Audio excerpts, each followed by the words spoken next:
Bom, pessoal, primeiro eu queria agradecer Walter Polido, João Marcelo, Gustavo Leão, pela participação de vocês, Edmur, meu grande vice-presidente na ANSP. Esse é o primeiro podcast da ANSP. Esse é o primeiro ANSPcast. E nada melhor que fazer isso com um grupo de amigos, pessoas que são queridas, próximas, pessoas que têm história com a gente. Então, agradeço bastante a presença de vocês, a vontade de vocês em participar desse ambiente nosso. Né? Esse ambiente daqui é um ambiente protegido, 100% protegido, é o nosso ambiente. Então, a gente não precisa ter nenhum tipo de preocupação, formalidade, é uma conversa entre amigos. Esse primeiro ANSPcast, esse primeiro podcast da ANSP, ele é o primeiro de muitos. Eu espero, pelo menos, né? E de muito esse lançamento, que seja o primeiro de muitos. E o principal objetivo dele, é importante que a gente fale sobre isso aqui nesse primeiro podcast, é criar um canal com o consumidor de seguros. Para que o consumidor tenha o seguro detalhado, debulhado, traduzido para ele de uma forma mais transparente, de uma forma que ele consiga entender. E nada melhor do que discutir o que a gente vai discutir hoje, que é essa proposta de reformulação do Código Civil, o capítulo que trata do assunto seguros, e a discussão que a gente vai fazer em torno dos itens, dos artigos que constam nesse documento, observando a opinião de vocês, o nosso debate, e o que a gente pretende trazer para o público de informação adicional. Eu agradeço bastante a participação de vocês.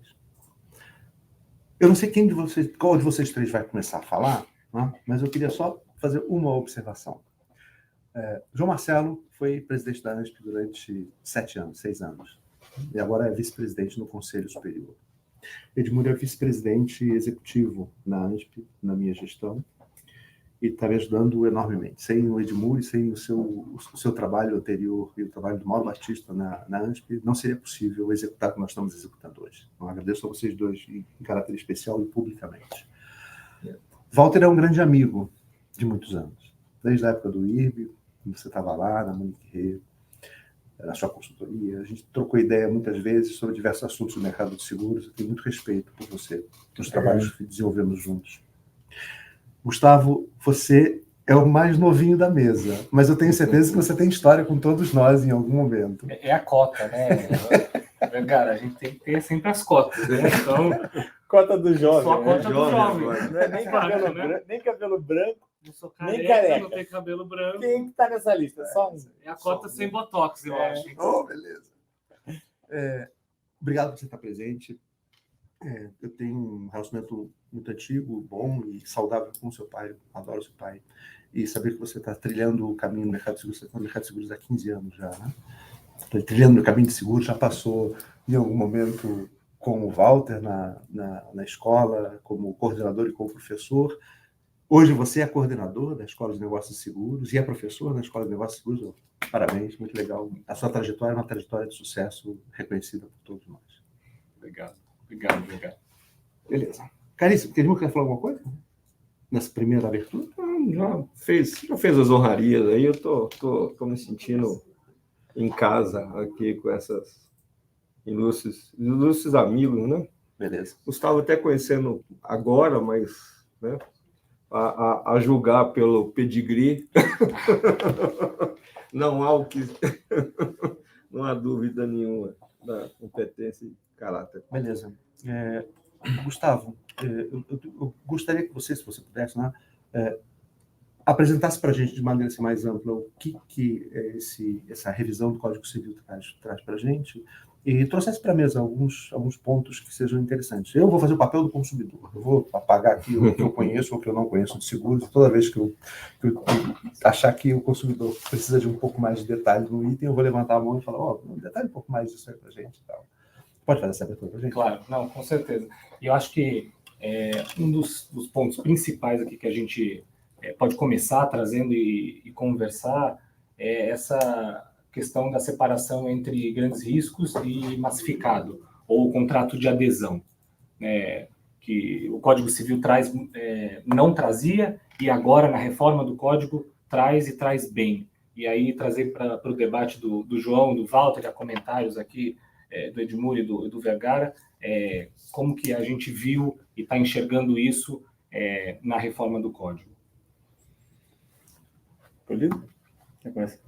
Bom, Essa reforma, ela utilizou a mesma nomenclatura da lei, né, de liberdade econômica, por isso esse nome simétricos e paritários, né, que no nosso linguajar de seguro a gente utiliza grandes riscos, né, como é conhecido basicamente em todas as legislações mundiais, ao separar o seguro de massa, né, e o projeto aqui de reforma ficou com a expressão contrato de adesão, né, para os massificados, que é o nosso. Isso realmente é muito interessante, porque não tinha uma coisa nova, basicamente surgiu a partir de final de 2020, né, com a flexibilização que a SUSEP promoveu, libertando o mercado, né, porque o mercado sempre foi escravo do Estado, né? Ele ficou basicamente 100 anos utilizando produto padronizado pelo IRB, durante os 68 anos de monopólio, e depois mais 12 anos pela SUSEP. Então, em 2020, que ela abriu o mercado, complementando até o que o pai do João tinha iniciado lá em 86, né, com a Circular 22, quando liberou as tarifas oficiais, mas não os clausulados. Os clausulados ainda estavam pendentes, né?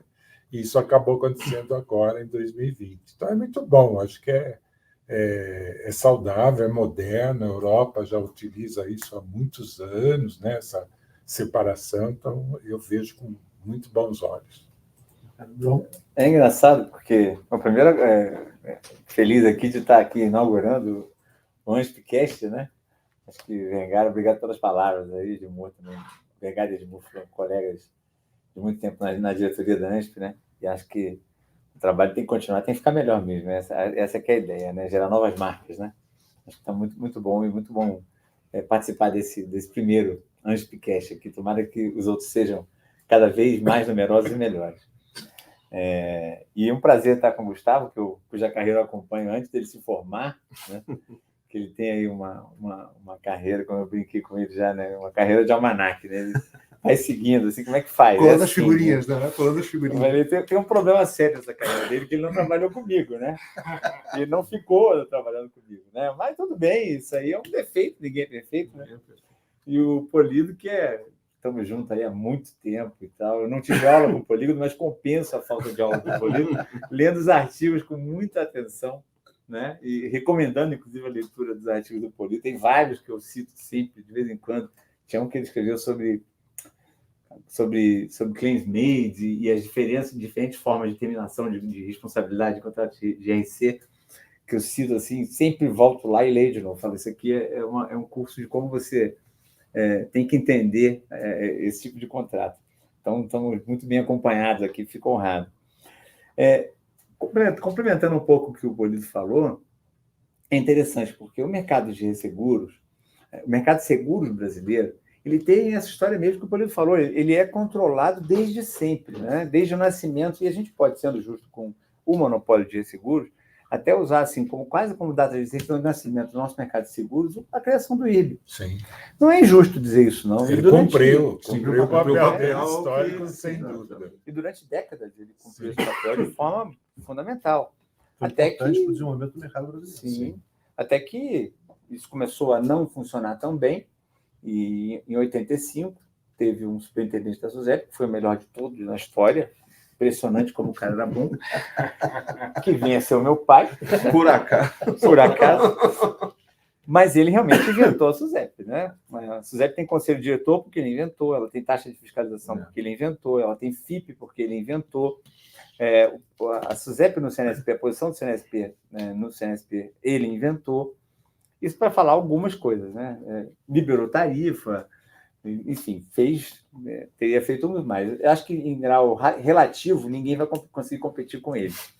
Em absoluto, aí tem que ver, porque muita coisa aconteceu depois. Mas em relativo, de onde partiu e onde chegou, não dá para competir. Mas ele chegou e já tinha visto isso, né? E tinha um problema de padronização, quis começar a abrir. Corretagem era padronizada, né? Sim. A corretagem A segura era corretagem era padronizada. definida nas tarifas do As PIB. tarifas, As era o tarifas último do PIB. artigo das tarifas, É. tinha um percentual Se lá. houver corretor nessa É. desse seguro... 7 ou 8%. Foi, hein? exatamente. Bem diferente Bem do que é hoje. Hein? Meu pai contava uma história que uma vez uma pessoa, um corretor, perguntou para ele como é que fazia, como é que registrava o pagamento que era feito por fora. Ele falou a próxima pergunta. Essa eu não entendi. Ele contava isso como ele contou várias vezes. É, Então ele começou a abrir o mercado de seguros ali. Claro que tomou decisões normativas, né? Mas a partir de 90 começaram a acontecer mudanças. E em 2000, se tentou abrir o mercado em 99, na verdade, né? É que não deu certo, porque a lei foi suspensa pela STF. Mas ela conseguiu. E aí, eu não me recordo se foi entre ou depois. 99 foi o primeiro plano do diretor do mercado de seguros, né? Sim, que provavelmente estava associado a isso. Forma. E tinha um trauma anterior, que era a abertura do mercado argentino, que gerou um problemaço. Assim, não estou dizendo que foram incompetentes, mas o resultado não foi melhor. Então, a abertura do mercado brasileiro ela foi atrasada em quase 10 anos. E ela foi muito cuidadosa por conta de várias coisas. E abriu bem o mercado. Só que o mercado de resseguros, quando a gente começou, quando eu tive na SUSEP, a gente fez um trabalho de desregulação, que pegou muito seguro de pessoas, por exemplo. Mas seguro de danos era muito, muito pouco efeito, porque não adianta você abrir o mercado de seguro de danos se o resseguro continua monopolizado. Ele é muito dependente de resseguro. Né? Então, na verdade, essa liberdade de clausulado que tentamos implementar entre 2003 e 2007, ela aconteceu de fato em seguro de pessoas, por exemplo, já tinha uma certa liberdade, mas danos foi lento e o que aconteceu não gerou tanto efeito. Quando chegou 2020, depois da abertura do mercado, finalmente a gente conseguiu começar a ver o resultado. E aí a norma veio com muito mais impacto, a 407. E é curioso, porque muita gente fala, mas o monopólio tinha isso, o mercado brasileiro podia ser melhor, e dobra a aposta. Né? Já que ele está ruim e podia ser melhor, tem que voltar ao Estado e controlar tudo de novo. Não, isso é que causou esse problema. Então, eu acho que a ideia da Comissão de Reforma de separar, né, os grandes riscos não é absolutamente nada original, ela copia o que todo mundo faz, sim. Ela é muito boa. Acho que tem uma questão de redação que pode ser melhorada, porque ele fala que depois ele vai replicando e vai dizendo que os grandes riscos estão separados, mas aplica isso, aplica... Eu acho que a solução melhor seria dizer, olha, não se aplica. Se as partes não combinarem, não se aplica. Ponto. João, eu queria interromper um pouquinho, porque a gente citou aqui um número 407 que ninguém, o público normal, não consegue acompanhar. A 407 é uma resolução que a SUSEP, o CNSP, publicou em 2021, que define o que é grande risco, né? E define como tratar grandes riscos e dá liberdade completa para que uma empresa perfeitamente consciente dos seus riscos e da forma de contratação, dos seguros que precisa para cobrir aqueles riscos, tenha capacidade integral de negociação com a seguradora das condições que quiser negociar, independente de padrão pré-estabelecido. Sim. Sim. E ela, veja, como a gente vai junto, chegou nesse ponto, né? Começou a se acostumar com um clausulado liberado. O clausulado não foi aproveitado porque o resseguro estava fechado ainda. Aí começou a ter um certo esforço, abre o resseguro, ele começa a amadurecer nesse sentido. Tivemos alguns retrocessos no meio do caminho, preferência virou reserva, mas depois a reserva virou preferência de novo. E quando já está ficando maduro o negócio, vem a resolução 407 e diz, grande risco é isso, e grande risco vocês negociem, não me venham façam aqui, como quiserem, mandar papel para mim que eu não quero participar disso. O que estiver estabelecido, os dois respeitam. Exato. Então, foi muito bom. E, às vezes, as pessoas têm um certo saudosismo, pensam como solução para o presente ser melhor, ou para o futuro ser melhor do que o presente, a gente voltar para o passado, né? A 407 é muito curioso, muito antigo, que era a questão do seguro singular, né? Sim. O seguro singular eram aqueles mecanismos que a gente tinha no mercado que permitia que uma empresa multinacional trouxesse para o Brasil clausulado de condições dos seus programas internacionais e registrasse aquilo como um produto único, um plano de seguro único somente para ele. A 407 ela abre essa possibilidade para qualquer empresa brasileira consiga negociar seus contratos de seguro dentro da característica de Então tem que dar um pouco de tempo, né? Exatamente. Para ela gerar os Exatamente. impactos que ela... Para aprender, efetivamente, que pode fazer isso, né? Porque quando Exato. você fala para uma As pessoas têm empresa, que treinar, você né? pode negociar suas condições de seguro. Vamos discutir aqui o que é gerenciamento de risco, quais são os riscos que são necessários serem tratados, quais são as coberturas possíveis no mercado e como que a gente escreve tudo isso, junto ao jurídico da empresa. O apoio do corretor de seguros é fundamental nesse trabalho, do corretor profissional de seguros, junto à seguradora, negocia as condições e implanta o produto O especificamente. mercado precisa se sentir confortável para poder usar o mecanismo que foi colocado. É isso. Esse é um ponto, esse talvez seja o ponto alto da reforma. Como eu disse, eu até teria sugestões de redação, e as pessoas vão trabalhar, né? A ideia é essa, porque eu acho que ele vai até 70% do caminho, aí tem 30% que ele volta e fala, isso aqui pode aplicar e tal. Eu acho que deveria ser mais radical.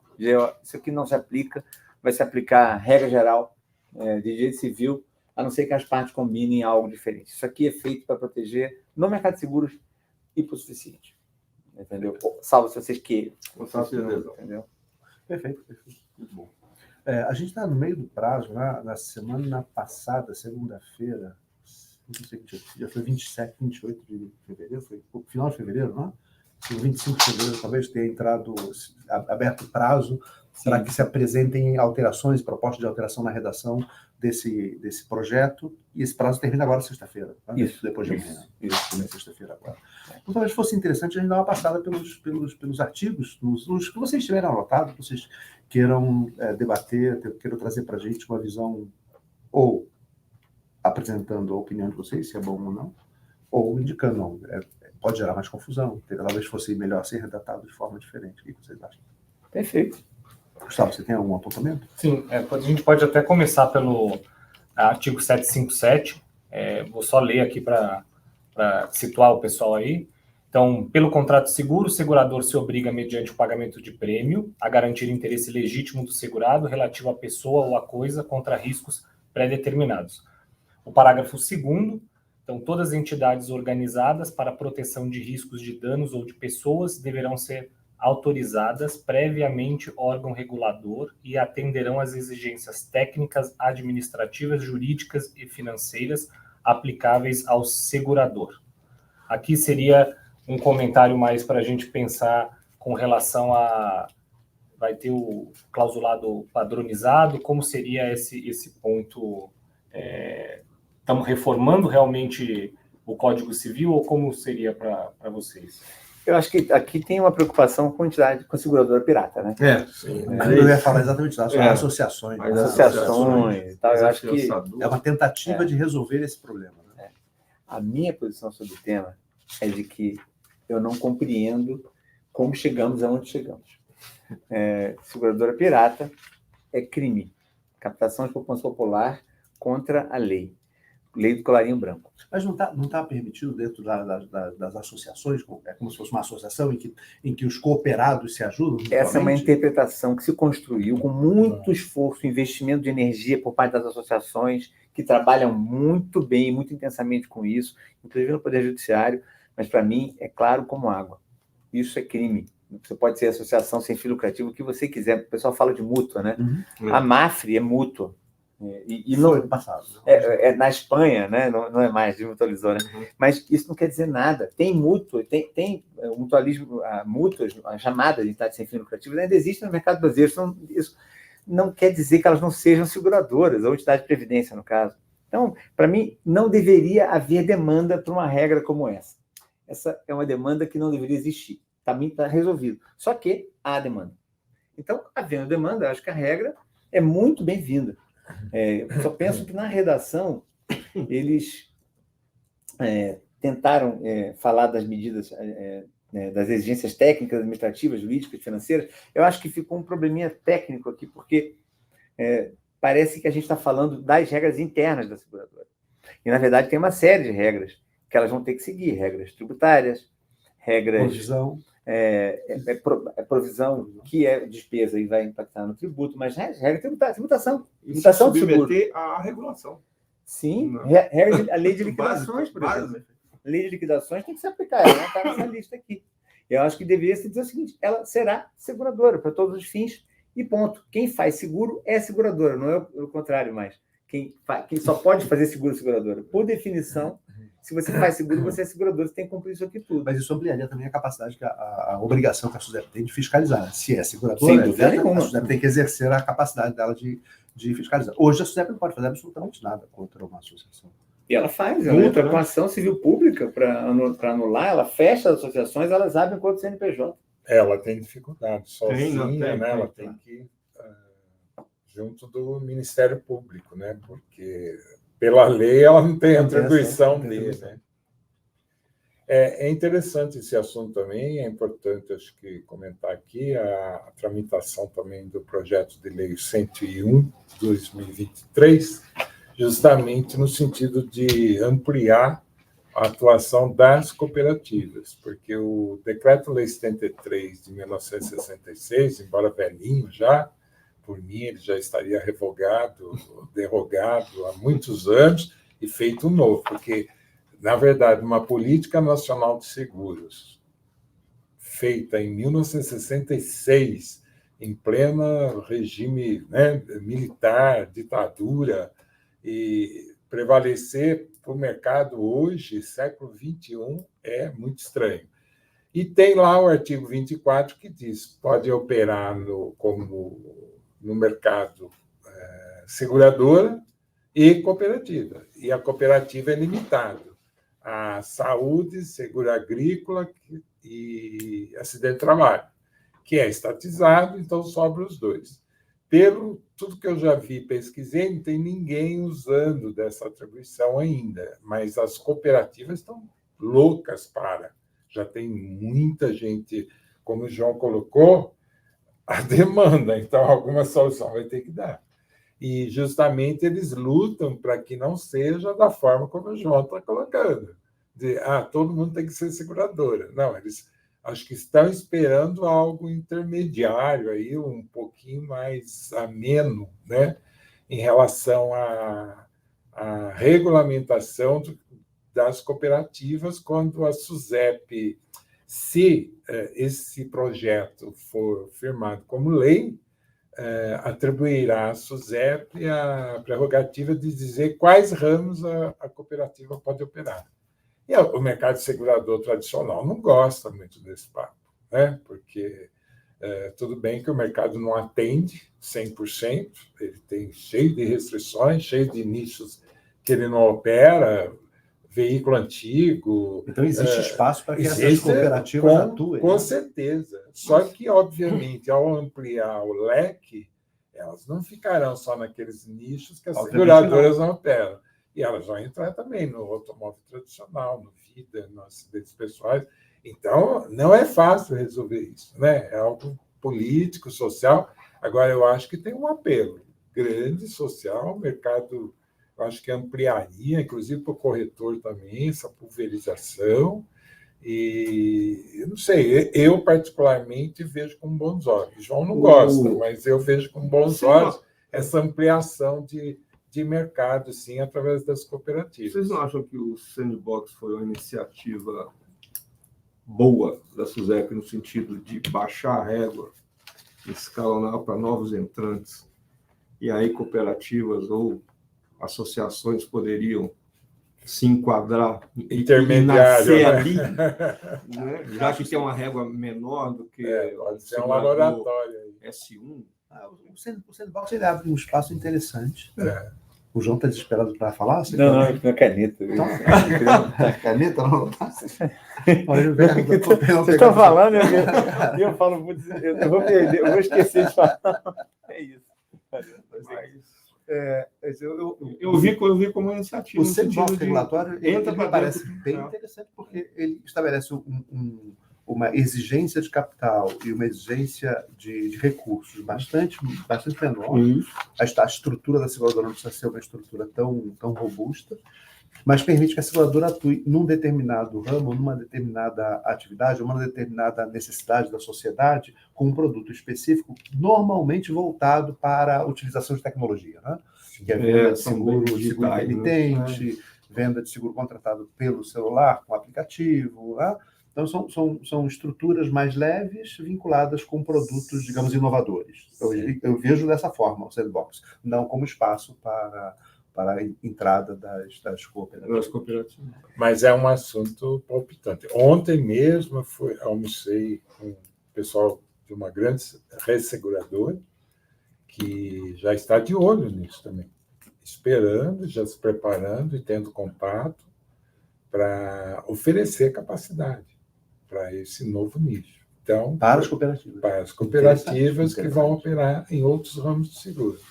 E já querem saber, inclusive, as cooperativas que desejarem operar hoje, no seguro agrícola, por exemplo, que está lá previsto. De baixo ainda no 73, né? 73. E como funciona? A SUSEP tem regulamento para isso?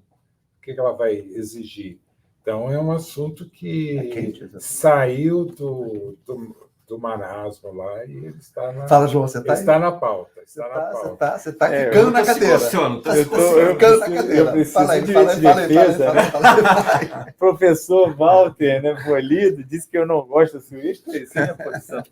Eu não tenho absolutamente nada contra quem quer que seja assumir o papel de seguradora. Pelo contrário, isso é altamente saudável. Acho que isso é ótimo. O problema é você vender alguma coisa que é seguro, sem chamar de seguro, e baseado nesse apelido estranho que você deu para o que você está vendendo, você não tem que cumprir regras prudenciais que não foram inventadas para criar de proteção ao consumidor, na realidade. Exato, as regras prudenciais não foram criadas para criar custo, elas existem porque senão as pessoas ficam sem receber. Isso está acontecendo com eles. É o interesse do consumidor. Agora, em relação ao projeto de lei das cooperativas, é interessante, porque hoje uma cooperativa pode perfeitamente se candidatar a abrir uma seguradora. Sim. Isso não aconteceu até hoje, porque não tiveram interesse. Assim, eu não vejo muito impacto, a não ser uma questão educacional, de mostrar, fazer uma certa propaganda da possibilidade, mas a lei vai dizer o quê? Então, sua cooperativa pode vender seguro desde que cumpra a regra de seguradora. Ela não vai instalar contratar um atuário para a cooperativa. O que ela vai fazer, provavelmente, é abrir uma empresa, que ela já pode fazer hoje. Então, esse é um ponto que eu acho interessante. Quando você fala, o Edmundo falou do sandbox... Posso só interromper um minutinho? Claro. Porque é uma conexão direta. Né? A gente tem uma experiência, não igual, mas parecida, que é a concorrência que existe entre as seguradoras de saúde e os planos de saúde, que está muito bem equalizado na ANS, está muito bem equalizado. As regras implementadas são as mesmas, as exigências de controles atuariais são as mesmas, as exigências contábeis são as mesmas, as exigências de provisão são as mesmas, ou seja, a ANS conseguiu resolver esse problema e essa questão toda para equiparar a venda de seguro-saúde através de seguradoras e a venda de seguro-saúde através de planos de saúde, que funciona muito parecido com uma estrutura. Sim, eu acho que não é um problema. Se pode chamar o Banco Central. A história a gente já consegue fazer. O Banco Central o problema não é o nome, não é o apelido. O Banco Central teve. Submeter a regulação, né, critério.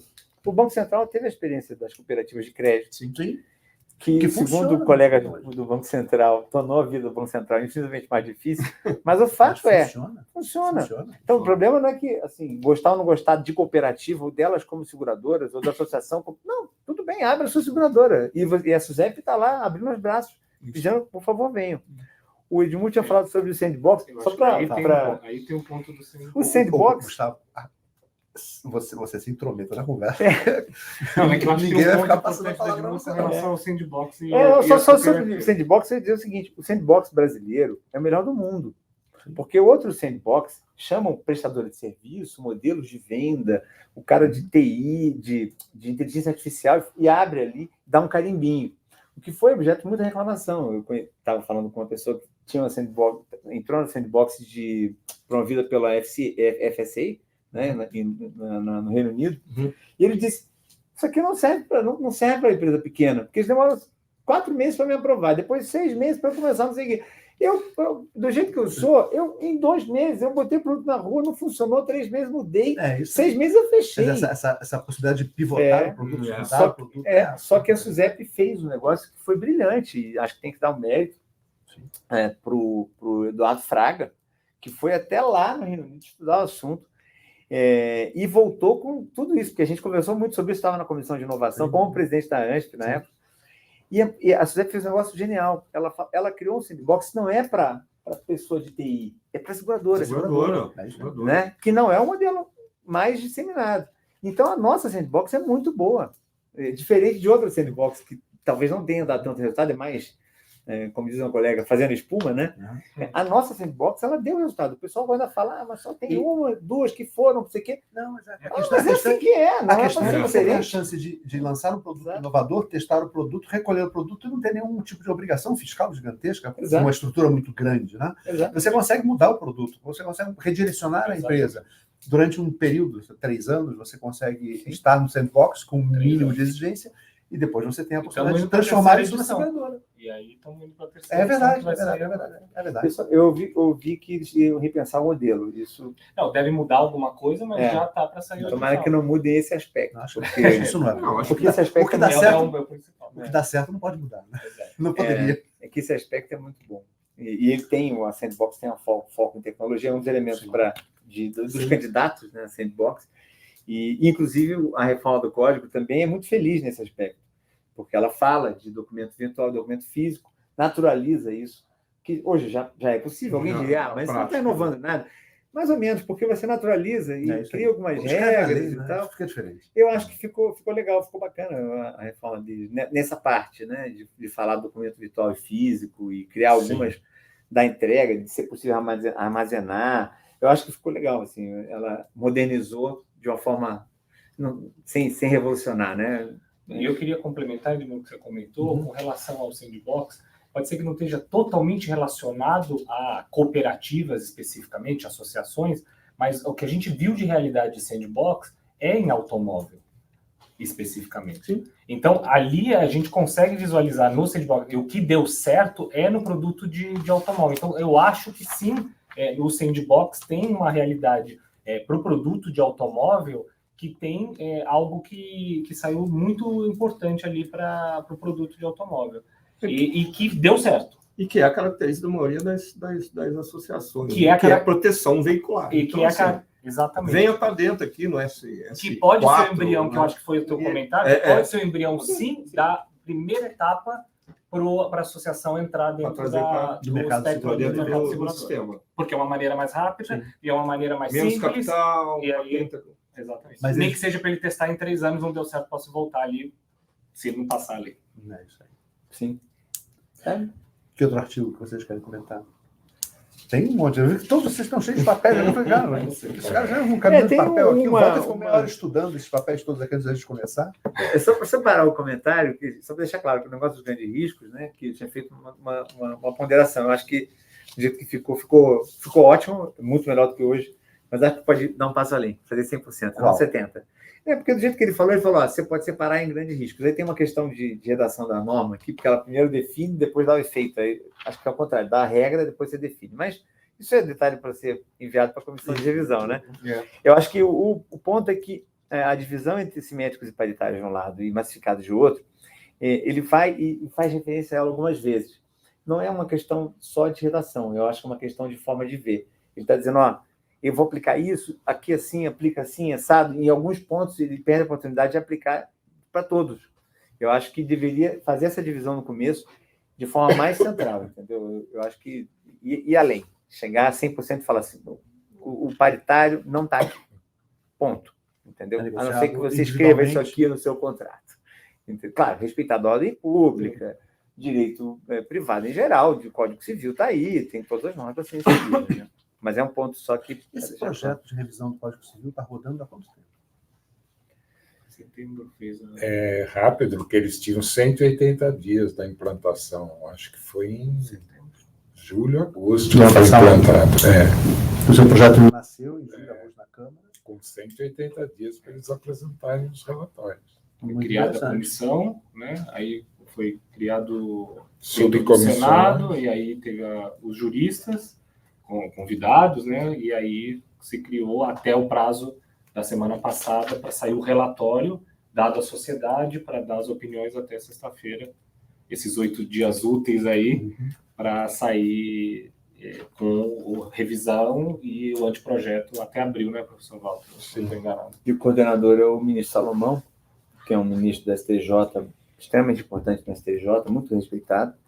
E disso decorre a importação de alguns precedentes do STJ para o projeto. Jurisprudência que a gente já encontrou lá. Algumas decisões. E até se perguntou se tem um outro ponto.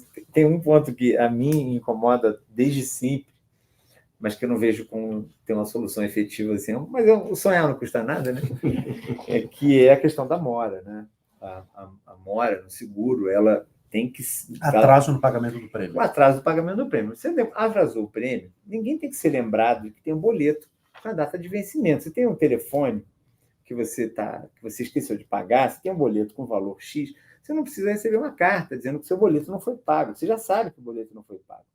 O STJ, por uma história longa, ele acabou pegando alguns casos específicos de seguro que não eram tão simples e definiu de forma geral, ampla e restrita, que a mora tem que ser interpelada, tem que ser objeto de notificação para poder gerar os efeitos, suspender a cobertura, cancelar o contrato. Isso é totalmente absurdo no meu modo de ver. A seguradora precisa contactar com o segurado, comunicar que o prêmio está reconhecidamente atrasado para iniciar sanções. Avisa ou não tem atraso. Se todos os segurados soubessem disso, ninguém mais pagava prêmio. Estão sabendo agora. Exato. É público. Por quê? Eu vou esperar no final, pelo menos a última parcela eu espero. Enquanto eu não tiver sinistro, está tudo certo. Porque no seguro, a entrega é um bem um tanto diferente. Tem a discussão se é comutativa, aleatória, etc. Mas vai ficar fácil. O que se compra no seguro é cobertura, que você não vai usar se você não tiver sinistro. Eu acho aqui, o que faz o projeto de revisão, que em tese é correto, é pegar essa decisão da STJ, que já tem muitos anos, já virou súmula, inclusive, e trazer para o código. E eu aproveitaria a oportunidade para aproveitar e dizer o seguinte: não tem que notificar nada.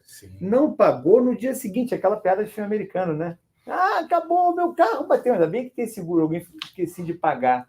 Não tem mais seguro. Não tem conversa. Não tem mais seguro. A dinâmica do seguro não permitiria. Então, acho que aqui, e tem outro ponto também que depois eu faço comentário, mas aqui eu acho que se perdeu a oportunidade de ajudar o STJ a ajudar o Brasil e ajudar o setor de seguros e todos os segurados, porque os segurados adimplentes pagam por isso. Eles estão pagando o custo dos segurados inadimplentes. Estão pagando. Não tem jeito. Eu acho que as partes têm que cumprir suas obrigações. Nós pagamos aqui boletos e coisa, né? Todo dia ninguém nos avisa, certo? Que a gente está atrasado. Então, avisa de uma forma muito, né? Até para nos ajudar. Agora, aqui, como obrigação, realmente, eu concordo plenamente, é algo muito antigo que precisaria, nessa oportunidade, acabar com isso. Apesar da facilidade eletrônica hoje, da comunicação, assim mesmo, vamos inovar ainda mais, extirpando isso de vez, né? Não pagou, não tem direito ao serviço, ou tem proporcionalmente dentro daquilo que ele já pagou. Conta que... Né? Agora, só para botar fogo nessa discussão aqui, isso não foi copiado, por exemplo, de outras agências? Por exemplo, se eu não pagar luz, a concessionária é obrigada a me notificar, né? Mas ele está falando bem essencial, né? Energia elétrica, aqui não é proteção, vamos lá, grossamente falando, proteção ao consumidor. Então, é um contrato de adesão. Eu separaria. Energia elétrica, água, esgoto, são obrigações do Estado, concessionado. Né? Eu não avisaria também, sinceramente. É isso que eu estou querendo. Eu tenho que pagar minha luz, minha água, meu gás e tal. Mas as concessionárias têm que me avisar. As concessionárias elas têm um prazo para continuar concedendo o serviço, avisar intermitentemente e cancelar o serviço depois de um determinado tempo. E depois colocarem o nome nas centrais de crédito. Aí você pega o exemplo do telefone. O telefone, salvo engano, eu não tenho essa experiência porque eu tento pagar minhas contas em dia, mas salvo engano, se alguém esquecer de pagar o telefone, primeiro da conversa, primeiro eu posso pensar em não pagar mais. Primeiro o seu sinal começa a ficar muito ruim. Ele cancela a internet, deixa ela no mínimo, depois acaba a internet, muda a velocidade. Pode ser várias coisas. Inclusive, vários contratos de seguro têm o que a gente chama de período de graça. Que é o período de graça, o que é? Se você não pagar, eu te dou 30 dias, mas eu vou começar a te notificar. Mas é diferente a sistemática, porque o que eu estou dizendo é o seguinte: eu sou uma empresa que se preocupa com você, sei que, sei lá, pela dinâmica desse contrato de seguro, pagamento de prêmio, é normal que as pessoas esqueçam, às vezes está débito em conta, você mudou a agência, problemas acontecem. Comigo acontece no cartão de crédito, às vezes Não é? o cartão de crédito recusa o pagamento, é um sistema automático, e eu nem estou sabendo disso. E quando você tem Meu problema... corretor me avisa. E quando você tem problema, por Pois, exemplo, de roubo, de uso, mau uso do cartão de crédito, tem que suspender, troca o número. É isso. Então, as seguradoras têm o chamado período de graça, várias delas. Agora, não faz sentido exigir que, enquanto não notificou, ele tem que ter cobertura. Porque imagine que todos os segurados resolvem parar de pagar. De repente, de um dia para o outro. Simplesmente vai ficar sem receita e a cobertura continua inteira. Até que termine de notificar todos. Isso porque pode ser que não consiga, porque o fulano mudou de endereço. Uhum. Não tem obrigação. Você perde a cobertura. Simples. E os seguros em que sistemática diferente se impuser, tudo bem.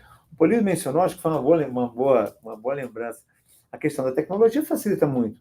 Então, provavelmente, a tecnologia vai viabilizar em alguns seguros que eu tenha avisos imediatos. Você não pagou. A telefonia faz isso. Todo mundo faz. Às vezes até antes, né? Manda uma mensagem dizendo, Sim, vai vencer. daqui a 3 dias vai vencer. No telefone eu recebo e-mail, eu recebo SMS, eu recebo por WhatsApp e eu recebo uma ligação. Olha, consta aqui que há um pagamento em aberto. Então, são 4 meios distintos de tentativa de comunicação, mas para a empresa de telecomunicações, ela está interessada em que eu mantenha o serviço com ela. E a seguradora também. Está interessada. E aí? Eu não tenho essa experiência, né, cara? Porque eu costumo pagar. Meu problema está no cartão de crédito. Eu percebo que... Fala para o seu corretor te ajudar a pagar outras contas. Pra gente lembrar. Lembrar, né? Mas acho que isso aqui foi uma perda de oportunidade. Aqui poderia ser melhor, né? acabado com isso. Na verdade, mais um problema que não deveria demandar solução. Não deveria ser problema, porque tem 2 moras, né? A mora ex-ré e a mora ex-persona. Né? Tem a mora que você tem que constituir, está me devendo 10. E tem a mora que eu não tenho que constituir. Eu te mandei um boleto, é líquido, certo e com data.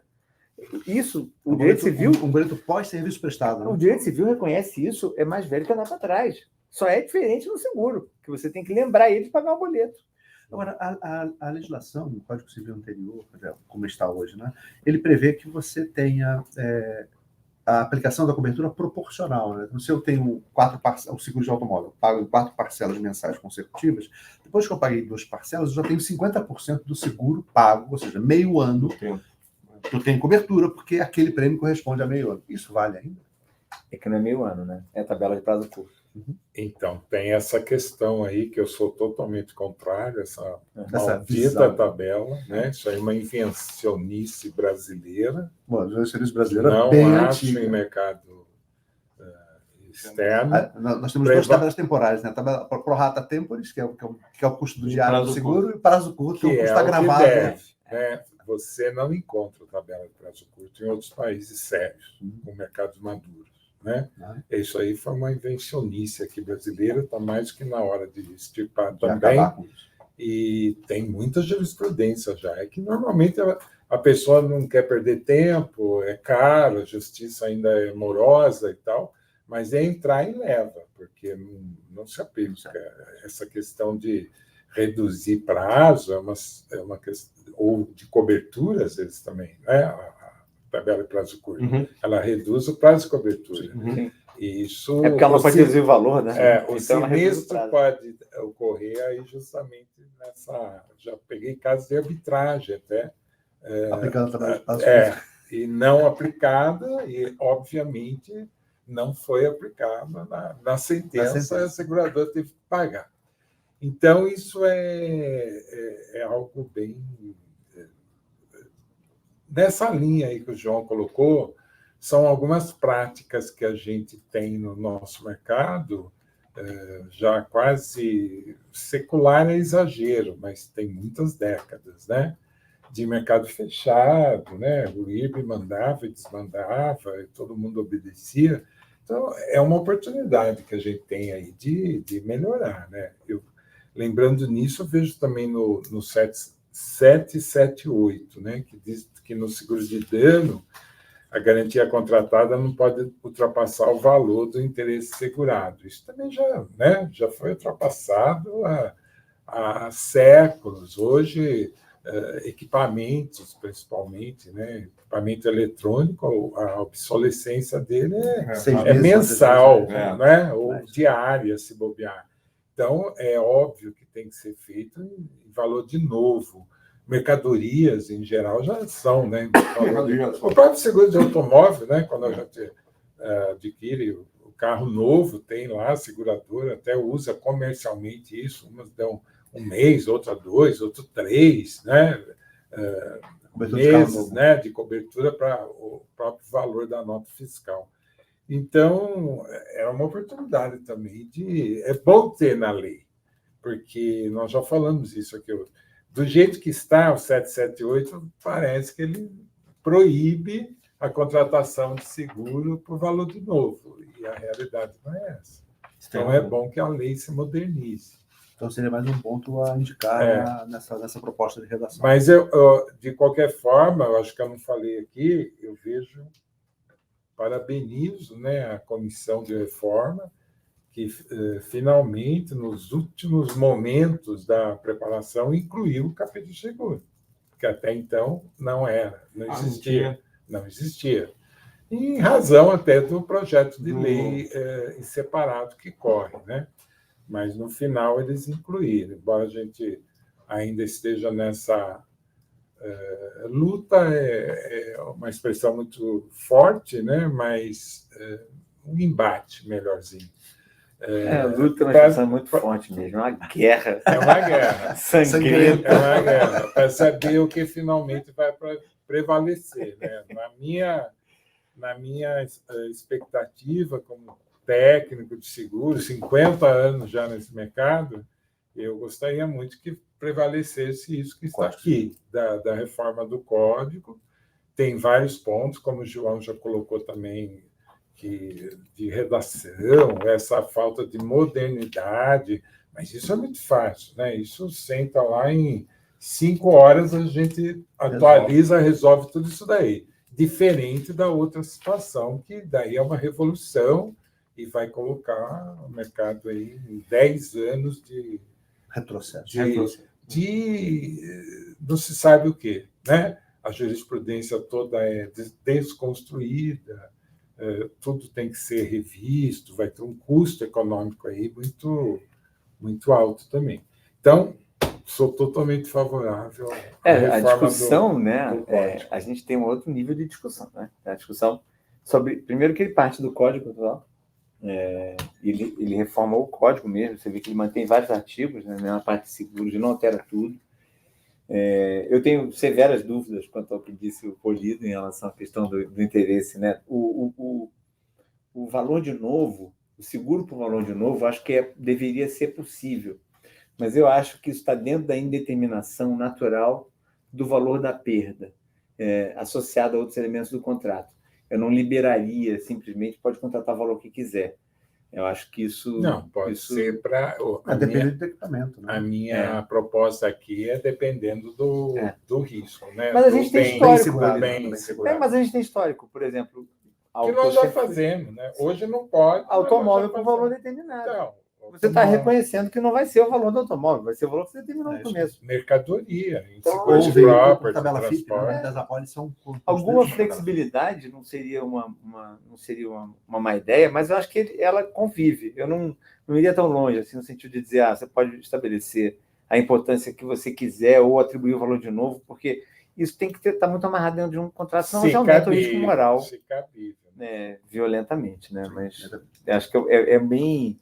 Mas alguns equipamentos isso já deveria ser natural. Por exemplo, telefone celular, equipamento de telecomunicações, equipamento eletrônico como computador, a obsolescência muito... Se você colocar depreciação como é a regra geral, você nunca vai indenizar o valor de novo. O máximo do valor atual. Eu acho que pensar cada caso. Quer dizer, você pega um computador com determinada configuração, que foi comprado no ano passado, tem uma cobertura, ocorre o dano previsto, ocorre o risco, ocorre o evento aleatório. A seguradora vai indenizar, ela vai comprar um computador exatamente como era há 2 anos atrás. Não faz sentido nenhum. Né? É que você tem risco cambial também. Isso também entra quando você vai calcular o valor da perda, como você precisa ser indenizado. Aí contrata uma estrangeira. Aí eu acho que o tema ele é complexo. Não é uma coisa fácil de resolver, não. Mas eu gosto do princípio de que você só pode ser compensado pelo que você perdeu. Concordo totalmente Assim, com isso. Não pode ser mais compensado por mais do que você perdeu. Mas, novamente, sentado numa comissão em 5 horas, você consegue chegar numa cláusula adequada, num artigo adequado que resolva esse tipo de problema. Agora, é interessante porque o Polido mencionou o PLC, e obviamente que ele é o personagem escondido na mesa, né? Porque todo mundo quer a mudança de pauta, né? E tal. Mas é justo, porque eu tive na Escola de Magistratura do Tribunal de Justiça do Rio de Janeiro. E foi muito interessante, porque às vezes a gente perde um pouco a perspectiva de quem nós somos, né? Alguém que está fora completamente vai te dizer quem você é. Mas não, você é isso aqui. Ih, eu nem tinha percebido que eu era, né? As coisas vão se naturalizando. E ela levou um ponto, que é uma expressão que a gente usava quando criticava o PLC várias vezes, que é, olha, ele cria um subsistema que não conversa com mais nada. Ele traz tudo para cá. E quando você vê uma norma que altera o Código Civil, está mais harmonizada com o Código Civil, e que é o contrato de seguro, porque, cá entre nós, que ninguém nos discute, né? Advogados especializados em seguro tem que tomar um baita cuidado para não se apoiar na especificidade do seguro para compensar um déficit em termos de conhecimento do direito em si, conhecimento jurídico, né? Você não sabe contrato de seguro se você não sabe o contrato. Né? Não adianta dizer que você é especializado em seguro e posso falar qualquer besteira só porque seguro é específico. Não funciona assim. Mas mercados muito, muito específicos, né, como o seguro óleo e gás, agricultura e tal, você tem vocabulários próprios, isso tudo é natural, acontece. A comunidade vai criando esses códigos. E essa desembargadora, que não era especializada em seguro, fez um comentário super interessante. Ela falou, mas esse subsistema, ele não gosta do Código Civil, o que ele tem contra o direito civil? Contra o direito civil. E eu falei, mas é verdade. Então, quando você pensa numa reforma de um código, esse é um plano natural, é onde deve acontecer. Inclusive, tem uma disposição aqui, na verdade, uma série de disposições que falam sobre regulação de sinistro, que eu desconfio que foi inspirado pelo PLC e por algumas questões de jornadas jurídicas, que, por sua vez, foram objeto de muita, discussão do próprio PLC e tal, que entra na questão da regulação sinistro de forma não tão profunda, mas fala que a seguradora pode contratar, subcontratar e desce lá algumas regras. Sinceramente, isso eu acho que é um erro de análise gravíssimo, porque a gente aqui acha que, criando mais um responsável, a gente vai somar numa corrente de solidariedade, todo mundo vai ficar responsável, eu posso brigar com mais um. Isso é um pouco, talvez, uma reminiscência assim, do Código do Consumidor, né? Bota mais um aqui responsável. Agora tem regulador de sinistro. Isso é completamente falso. Porque quando eu tenho um sinistro, imagina que eu tenho um sinistro, seja de pequena, de média complexidade, ou até de grande. A seguradora, porque o pequeno a gente sabe que tende a ser regulado cada vez mais por robô, né? A decisão final é de uma pessoa, mas ele já é tratado de forma inteligência artificial, cada vez mais teremos isso. Você vai para o médio, isso fica no meio do caminho, depende, e vai para o grande, aí realmente é uma operação pesada, muita gente está operando na regulação de sinistro. Em todos esses casos, eu não quero saber desse regulador de sinistro assumindo obrigação perante mim. Não, mas eu quero falar uma pausa. O cara que veio fazer a vistoria do sinistro não me interessa. Eu, na condição de segurado, eu sei que é a seguradora. Não foi você que escolheu, foi ela. A seguradora tem que ser CNPJ, endereço fixo, reserva, prende e manda liquidar. O Walter fala sempre muito sobre mercados maduros, né? Mercados sérios e maduros. Tá? O mercado chileno é um mercado sério e maduro. E ele usa a figura do liquidador de sinistro com bastante frequência. Né? É normal, faz parte da legislação do Chile. Em qualquer ramo de seguro, você tem um liquidador independente que não tem nada a ver com a seguradora. Mas não é da nossa, né? Porque a gente eu concordo com o João. O Chile tem qualidades e defeitos. Isso é um defeito. Mas eu não vejo isso como provavelmente um problema. Eu não vejo a necessidade também de criar mais uma figura. Chega, nós temos muitas já. E você não aumenta a responsabilidade, você diminui. Porque a seguradora vai poder, eventualmente, colocar uma má seguradora que está não regulando bem os seus sinistros, pode ter uma equipe de reguladores que vai reduzir a responsabilidade dela. Ela vai dizer, não, mas isso aqui é um regulador. O código mesmo falou que ele é independente. Mas seguro de liquidador massa é independente, que tem a solidário. responsabilidade. Né? Solidário, então não tem como. Tem que ter responsabilidade. Eu acho que não deve ser solidário, tem que ser integral. Quem regula sinistro é a seguradora. Se eu contrato um terceiro, se o terceiro é mais ou menos Transparente. estudado, se eu compenso a ignorância dele com o meu time interno, se eu não compenso porque o cara é maravilhoso e a gente não precisa. Vai lá, Não, e Gustavo. eu acho só que pode criar uma minha experiência com o sinistro, aí me permite só opinar com.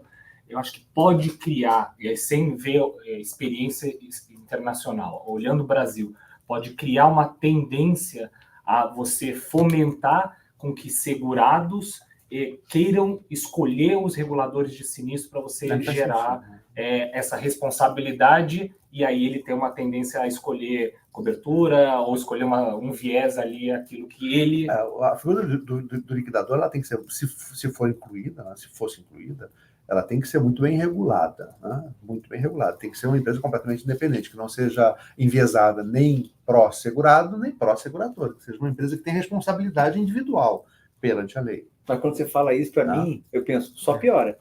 Porque você complexo, você deixa o bolo mais complexo. E aí daqui a né? pouco vai querer fazer capítulo de liquidador de sinistro dentro do Código Civil para você criar responsabilidade. Fica mais complexo. Eu acho que aí você começa a Daqui gerar a pouco a SUSEP começa a registrar liquidador de sinistro. Sim. cadastro. Vai ter o filtro do liquidador. Daí o liquidador vai começar a Autorizado. dar informação do sinistro para a SUSEP antes de ter fechado. Aí daqui a pouco as provisões vão ser associadas ao que o liquidador já disse que E o acha que... ressegurador começa a escolher o E a liquidador. seguradora, que é tomadora de risco, está E lá.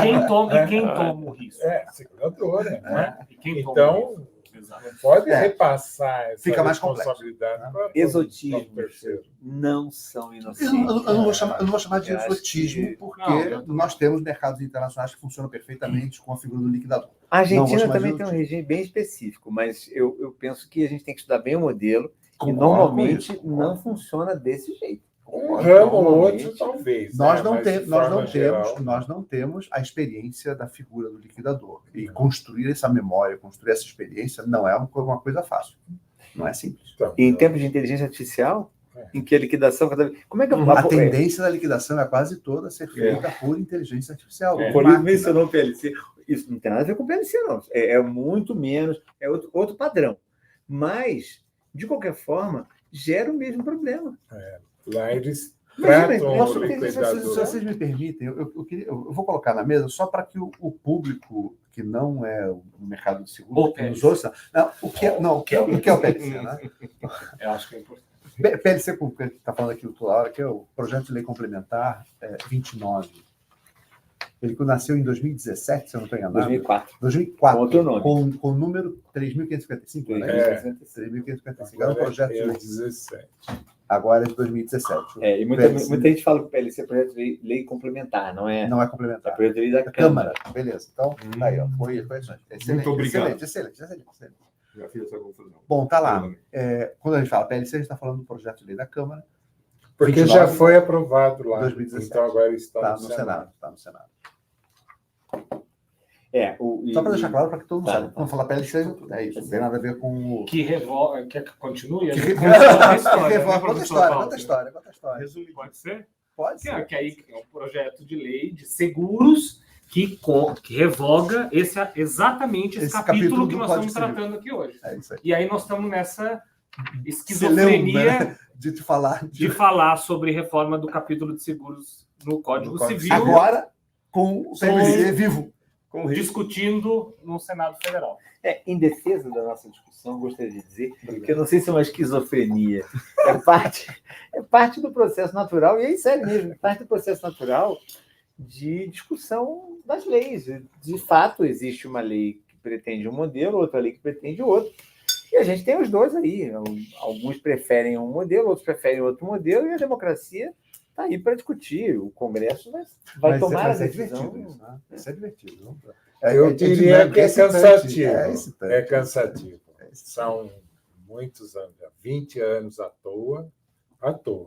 Eu acho que o nasci em mercado 2004. poderia gastar essa energia em outras coisas. Melhorar os clausulados de cobertura, melhorar a base de subscrição. Nós temos muita coisa técnica séria para fazer e o Código Civil atual ainda ele dá conta muito bem. de toda a operação de seguro e da atividade de seguro. Então, a gente teria que estar debruçado realmente em melhorar a clausulado. Nós somos um mercado, desde o monopólio, que ainda as seguradoras, tanto nacionais como internacionais, cobrem incêndio e não cobrem fumaça. Então, isso não é sério. Isso não é sério. Quando eu falo de mercado maduro, você jamais vai encontrar uma barbaridade dessa, como dizem os gaúchos, né? Como que você cobre incêndio e não cobre fumaça? E a fumaça só é coberta mediante cláusula particularizada. Isso eu encontro em apólice de seguradora nacional, internacional, de grandes sinistros, quando dou parecer e tal. Eu fico abismado de ver isso. O risco de água, por exemplo, né? Que lá fora é uma coisa tranquila. Aqui tem 50 mil cláusulas. Então, você tem uma exclusão genérica, daí você tem cláusula para inundação, que é de rio, de alagamento, que é água de chuva e tal. Depois você tem de rompimento de adutora e encanamento interno, daí tem externo. Gente, isso não é sério. Dando para por água seria mais simples. Então, é nisso que eu estou falando. Nós ainda, olha só, nós estamos num estágio tão atrasado em termos de clausulado que nesses 20 anos a gente poderia estar gastando esforço, dinheiro e tempo para melhorar tudo isso em prol do consumidor e não ficar discutindo uma lei que vai regular esse status. Vamos regular, vamos fazer o produto seguro primeiro, tal, que de repente o Código Civil está mais do que bom. Melhora o contrato. A judicialização não é devido ao Código Civil. É devido ao clausulado mal redigido e subscrição mal feita. Isso é maneiro. Essa que é a realidade.